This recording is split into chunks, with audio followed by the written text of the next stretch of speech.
ආයිබෝවන් සුබ අලුත් අවුරුද්දක් වේවා. උදා වෙන සිංහල හින්දු අලුත් අවුරුද්ද පිළිගන්න හැමෝම ලකලැස්ති වෙන වෙලාවක තමයි මේ වීඩියෝ එක කරන්නේ. ගැමිගෙදර කේන්ද්‍රව ග්‍රාමීය පරිසරයත් එක්ක පරිසරය හා බද්ධ වූ විශේෂ සැමරුමක් විදිහට අපිට අලුත් අවුරුදු උදාවේ සැමරුම බක්මහේ සැමරුම ගැන කතා කරන්න පුළුවන්කම තියෙනවා. සූර්ය මංගල්‍ය සූර්යා මීන රාශියෙන් මේෂ රාශියට සංක්‍රමණය වීමෙන් උදා වෙන මේ සිංහල අලුත් අවුරුද්ද හැමෝටම සතුට ගෙන දෙන විශේෂ මංගල්‍යයක් විදිහට සැලකන්න පුළුවන්. අස්වැන්න කපා පාගා ගැට ගැනීමෙන් පස්සේ මේ වාග්යවන්ත මාසයේ චාරිත්‍ර සඳහා මුල් තැනක් දෙමින් ගැමිගෙදර කේන්ද්‍රව ග්‍රාමීය පරිසරය කේන්ද්‍රව විශේෂයෙන්ම සැමරුම් උත්සව ක්‍රියාත්මක වෙනවා. පෞල් වශයෙන් සැමරුම් උත්සවත් නිවස් මට්ටමින් පවත්වමින් සිටිනවා. ඉතින් මේ සැමරුම අතරෙහි අපිට මතක් වෙන චාරිත්‍ර විදි ගොඩක් තියෙනවා. අපි ඒ චාරිත්‍ර විදි ගැන පොඩ්ඩක් මතකයට නගා ගනිමු. ගැමිගෙදරදී විශේෂයෙන්ම තාත්තා මූලික කොටගෙන අම්මා මූලික කොටගෙන අපි චාරිත්‍ර වලට මුල් තැන දෙනවා. විශේෂයෙන්ම වැඩිහිටියන්ට බුලත් හුරුළුදී වන්දනා කිරීම. එතකොට අපි නැකතට ගනුදෙනු කිරීම, නැකතට ආහාර අනුභවය, නැකතට වැඩ ඇල්ලීම මේ සියල්ලක්ම පුණ්‍ය කාලේ මේ වගේ කාරණා සිද්ධ කරද්දී අපි සමස්තයක් විදිහට සිංහල තමිල ජනතාව එකම වේලාවකට වැඩ කරලා ලෝකයට වෙනස්ම විදිහේ එකමුතුකම පිළිබඳව පණිවිඩයකුත් මේ කාලේ ලබා දෙනවා. ඉතින් මේ චාරිත්‍රයේ විදිහට ඉෂ්ට කරනවා වගේම අවුරුදු කාලෙට බක්මහා උළෙල සඳහා ගම් මට්ටමින් ප්‍රදේශ මට්ටමින් සංවිධාන මට්ටමින් බොහෝ පිරිසක් එකමුතු වෙන කාලයක් මේ. ඒ කාලයට විවිධ ජන ක්‍රීඩා, ඒ වගේම අවුරුදු ක්‍රීඩා එළියට එනවා.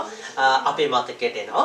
ඇතැම් වෙලාවට සංකර ගතිසිරිත් සහිත අවුරුදු සැමරුම් සඳහා යොදා ගන්න අවුරුදු උත්සවවලදී දකින්නට තියෙන ක්‍රීඩා කීපයකුත් දකින්නට තිබෙනවා. ඒකනම් එතරම් හොඳ දෙයක් විදිහට අපි දකින්නේ නැහැ. නමුත් අපිට අපේ උරුමය විදිහට ලැබිච්ච ජන ක්‍රීඩා ගොඩක් තියෙනවා. අන්නේ ජන ක්‍රීඩා කීපයකුත් අපි මේ වෙලාවේ මතක් කරගන්න මේක අවස්ථාවක් කරගනිමු. මම හිතන එක වඩාත් වැදගත් වෙවි කියලා. එදා අතීතයේදී විභීෂණ කියන රජ කෙනෙකුගේ කාලේ කතලුව ගමේ කතලු කුමාරයාගේ ප්‍රධානත්වයෙන් පොරපොල් ගැසීමේ ක්‍රීඩාවකින් බක්මහේ ක්‍රීඩා ආරම්භ වුණා කියලා ක්‍රීඩා සහිත සැමරුම් උත්සව ආරම්භ වුණා කියලා ඉතිහාසයේ සඳහන් වෙනවා.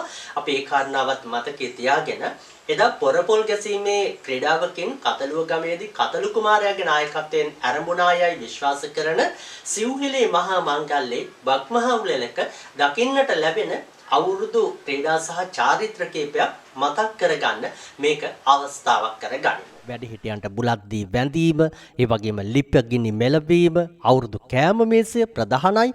ආහාර අනුභවය නැකතට ගනුදෙනු කිරීම, රබන් ගැසීම, වැඩ ඇල්ලීම, හිස තෙල් ගෑම මේ වගේ කාරණා සිද්ධ වෙනවා. අවුරුදු කුමාරිය ඇතුළු තරඟ රැසක් එක්ක බක්මහා වසන්ත උදානයත් පැවැත්වෙනවා. එහිදී කොට්ටපොර, ඒ වගේම කොට්ටපොරේ වැඩිහිටි, ඒ වගේම ළමා වාසනා මුට්ටිය බිඳීම අවුරුදු කාලට මතක් වෙන ඒවා, ගමහරහා දෙවීමේ තරඟය, එතකොට විවිධැඳුම් තරඟය, ඒ විතරක් නෙවෙයි උණ වෙඩි පත්තු කරනවා. ඒක තරඟයටත් කරන්න පුළුවන්. ලිස්සන ගහ හරිම සුන්දර තරඟයක්.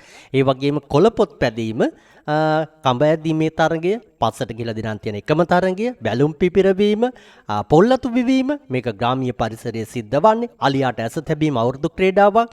එතකොට ඒ දණ්ඩ මත හිටගෙන කොට්ටපොර ගැසීම, පොල් ගෑමේ තරඟය, එතකොට බෝතලයට වතුර පිරවීම දරුවන් වෙනුවෙන් පැවැත්වෙන තරඟයක්, සෙමින් පාපැදි පැදීම, බක්මහා පාපැදි සවාරිය, ජනගායන අපටම විශේෂ තරඟ, අන්දයාට කිරි කැවීම, එතකොට අමෘතය බීමේ තරඟය, බීමේ තරඟ වගේ, ගෝනි රේස් හරිම සුන්දර තරඟ, බැලූන් ඩාන්ස් ඒ විතරක් නෙවෙයි අවුරුදු කාලට බිත්තර ඇල්ලීමේ තරඟය, දිය මත පළතුරු කෑමේ තරඟය මේවා හරි සුන්දරයි. දිය ඒ දණ්ඩේ ගමන් කිරීම, සංගීත තොප්පිය, සංගීත පුටු තරඟය හරිම සුන්දර විනෝදාත්මක තරඟ. සංගීත තොප්පිය ළමා වැඩිහිටි හැමෝටම පුළුවන්. හොඳම හිනාව, බැලූන් පිපිරවීම, එතකොට බිත්තර ඇල්ලීමේ තරඟය, බැලුන් ඇල්ලීමේ තරඟය, පිටිබඳුනේ කාසිය සෙවීම, ඉදි කටුවට නූල දැමීම, බනිස් කෑමේ තරඟය මේ වගේ තරඟ ඉසව් ගණනාවක්ම අවුරුදු ක්‍රීඩා විදිහට අපි අතරේ තියෙනවා. අවුරුදු කාලේ අපි අතරට එනවා.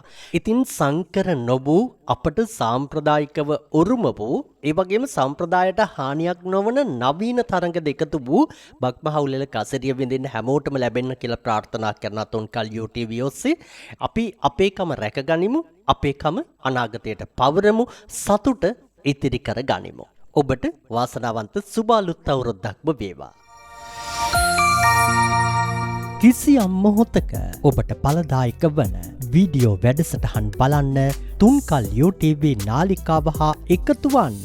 තුන්කල් UTV සබස්ක්‍රයිබ් කරන්න.